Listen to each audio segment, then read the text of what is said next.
Muchísimas gracias. Un saludo muy especial al presidente de la Conferencia Episcopal, Monseñor Óscar Urbina, a todos los religiosos y religiosas que nos acompañan el día de hoy, a los diplomáticos, embajadores, activistas sociales, miembros de la mesa principal,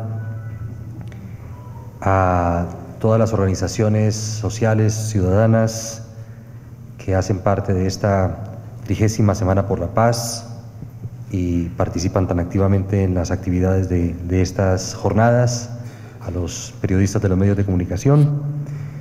Quiero empezar, Monseñor Urbina, dándole gracias a Dios por brindarme la oportunidad de tener esta primera intervención como Alto Comisionado para la Paz en esta sede, que es tan emblemática para los hombres y mujeres de fe que vivimos en Colombia, que celebramos las enormes bendiciones con que el Creador ha bendecido nuestra patria y que soñamos con una Colombia en paz, que soñamos con una Colombia muy distinta a la que nos ha tocado sufrir durante toda nuestra vida. Y que sabemos, por supuesto, que tenemos que luchar por ella, que trabajar con intensidad por ella, y que encontrar fuerzas interiores para poder vencer dificultades, obstáculos, superar desafíos y hacer camino al andar. Y con esto quisiera un poco poner sobre la mesa, para comenzar, la extraordinaria complejidad y novedad del camino histórico que Colombia está recorriendo. Como decía el poeta Machado, caminante no hay camino, se hace camino al andar. En pocas circunstancias de nuestra vida como nación, esta frase se hace tan evidente como en el camino que estamos construyendo al andar en este proceso de paz y de reconciliación. No hay camino, no había camino. Hace algunos años no había ningún camino para buscar esta clase de salidas, y por 30 años ustedes en la Semana por la Paz soñaron, se obstinaron con fe de carbonero, tocaron puertas, cantaron muchas veces al aire, sin eco alguno, clamaron, presionaron, muchas veces como una voz absolutamente solitaria en el escenario de una confrontación muy aguda, pero jamás perdieron la fe.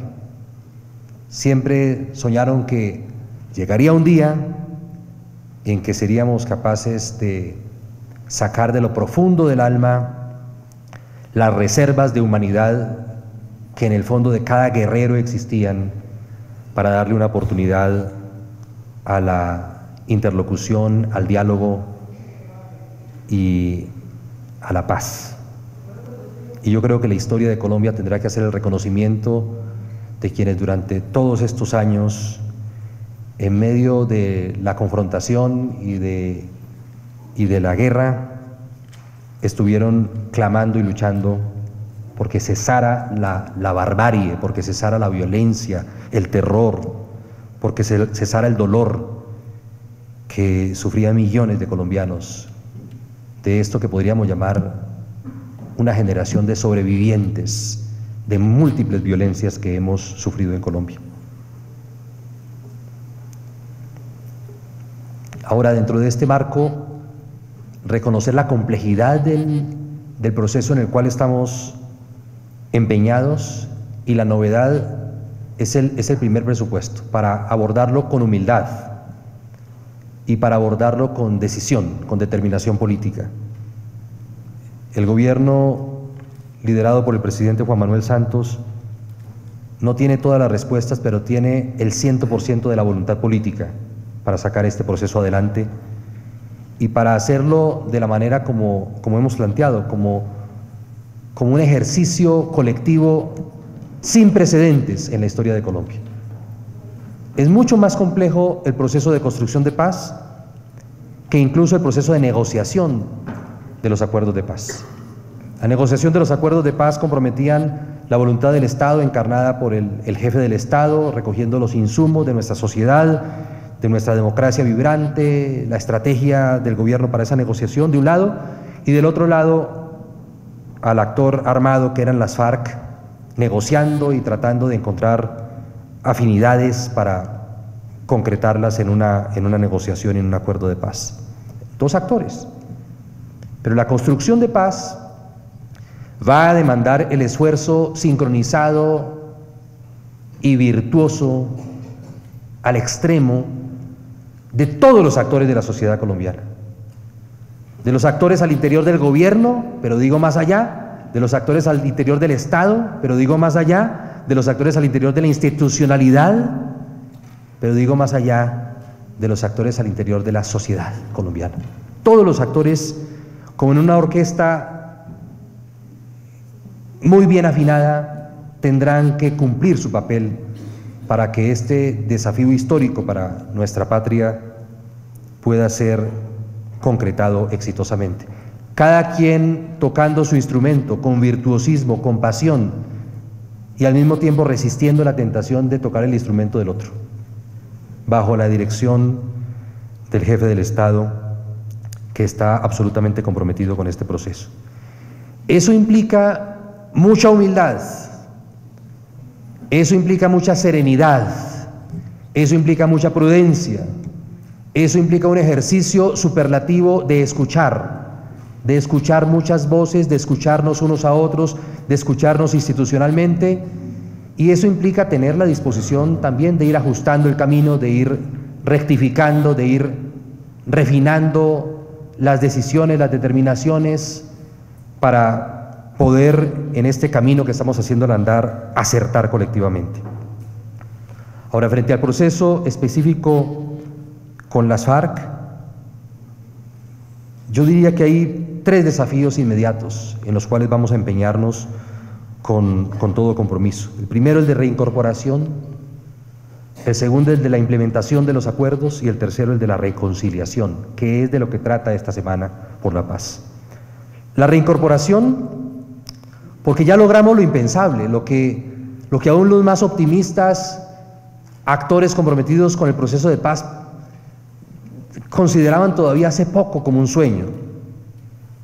Que las FARC estuvieran completamente desarmadas, que hubieran cumplido con su compromiso de entregar las armas, de identificar las caletas, que ese proceso se hubiera cumplido como lo registramos la semana pasada.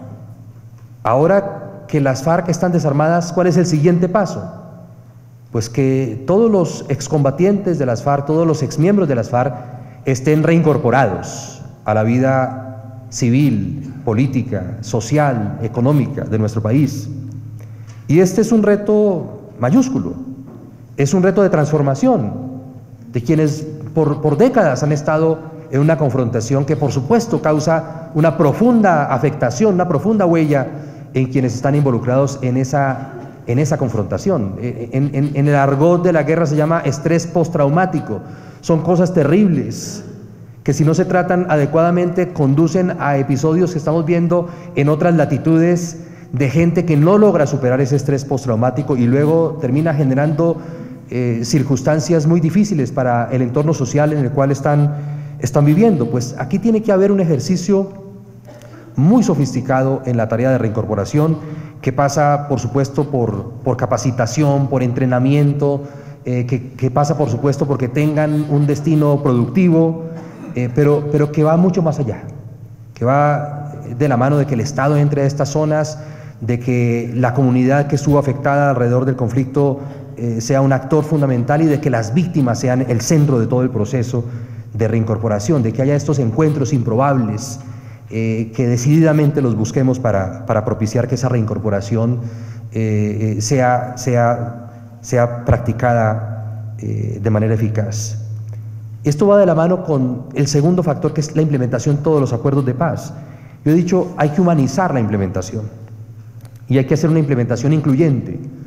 Humanizarla porque hay que ser capaces de resistir la tentación de que se nos convierta esto en una estadística más, en un registro de estadísticas. Hay que descubrir los seres humanos, los rostros humanos que hay tras esas estadísticas, los rostros de las víctimas, los rostros de los excombatientes, los rostros de las comunidades afectadas y que tienen que ser beneficiadas por el proceso de implementación.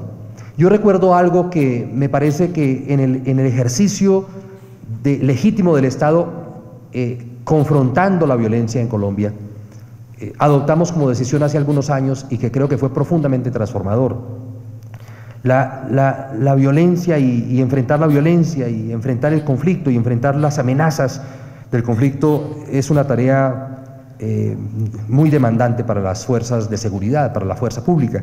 Y recuerdo que hubo un momento en la historia de esa confrontación en la cual las fuerzas de seguridad tomaron la determinación de cambiar la vieja ecuación de las bajas por una nueva ecuación que estaba inspirada por un sentido profundo de humanidad, y era priorizar las desmovilizaciones. Y si no era posible las desmovilizaciones, entonces las capturas. Y solo como último recurso, entonces, lo que se llama en el argot de la fuerza pública las neutralizaciones.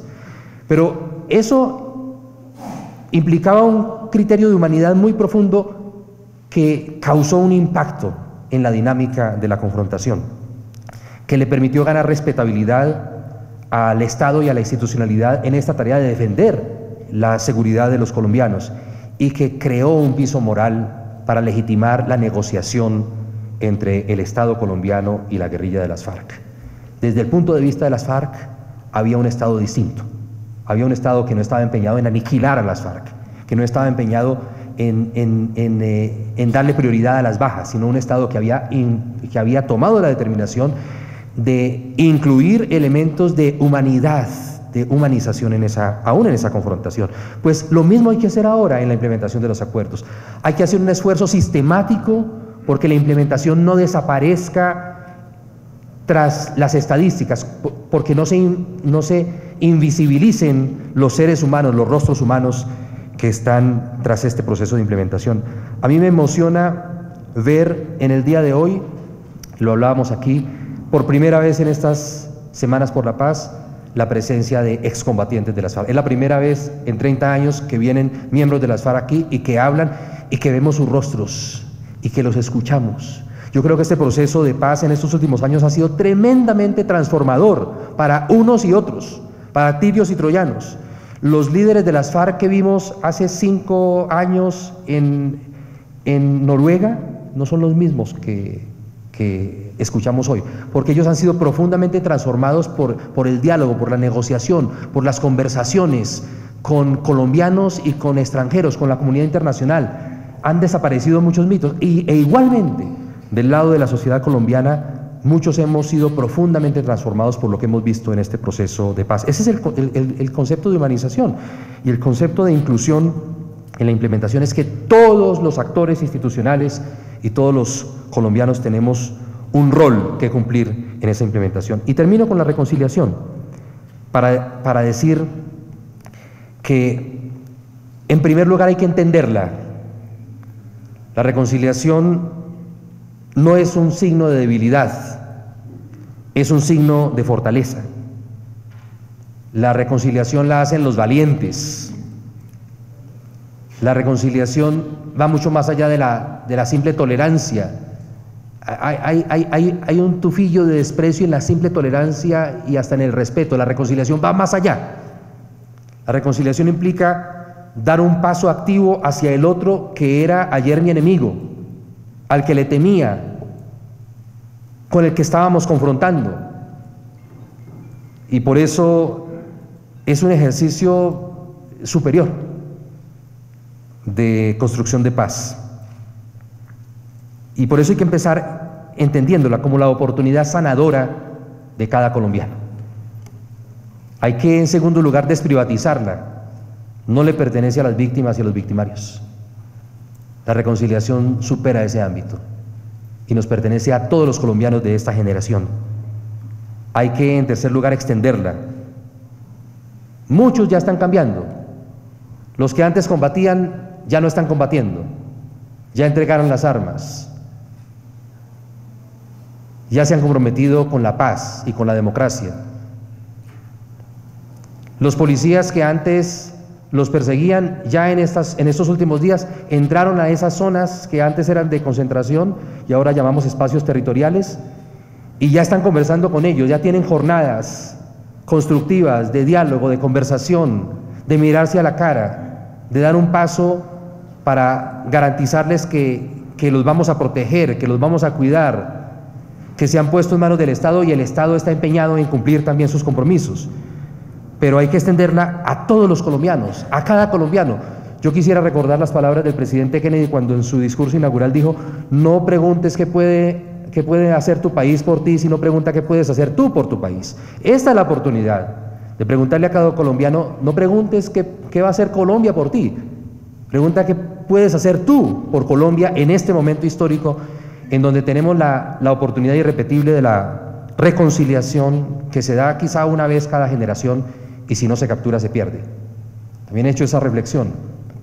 Esta no es la única violencia que hemos sufrido en la historia de Colombia. Nosotros hemos repetido ciclos de violencia casi que sin parar durante 200 años. Tuvimos guerras civiles en el siglo XIX, las paramos con acuerdos de paz, no nos reconciliamos. Vino la guerra de los 1000 días, la paramos con un acuerdo de paz, no nos reconciliamos. Vino la violencia partidista, la paramos con el Frente Nacional, unos acuerdos de paz, no nos reconciliamos. Vino esta confrontación con las FARC y con el ELN. Tenemos la oportunidad de no repetir los errores del pasado y reconciliarnos como sociedad y comprometer a todos los sectores de la sociedad en ese propósito supremo de reconciliación y parar para siempre el ciclo reiterado de violencia en Colombia. Y finalmente, la reconciliación hay que profundizarla. La reconciliación no se puede decidir por decreto, ni siquiera la pueden acordar las partes. Es una decisión íntima, interior, profundamente moral, ética de cada colombiano. Y ahí hay un rol que es irreemplazable de la Iglesia, porque es en el ámbito íntimo de cada quien en el cual se puede despertar esta decisión de reconciliarnos y de dar pasos positivos hacia la reconciliación. Cada colombiano tendrá que tomar una decisión, y de esa decisión depende el futuro de nuestra sociedad durante las próximas décadas. La decisión de dar pasos positivos hacia la reconciliación, la decisión de no hacer nada, o la decisión de oponerse a este proceso, de ponerle palos a la rueda a este proceso, de criticar este proceso. Cada decisión va a pesar en la suerte que colectivamente logremos conquistar como generación actual responsable de la suerte de Colombia. Muchas gracias.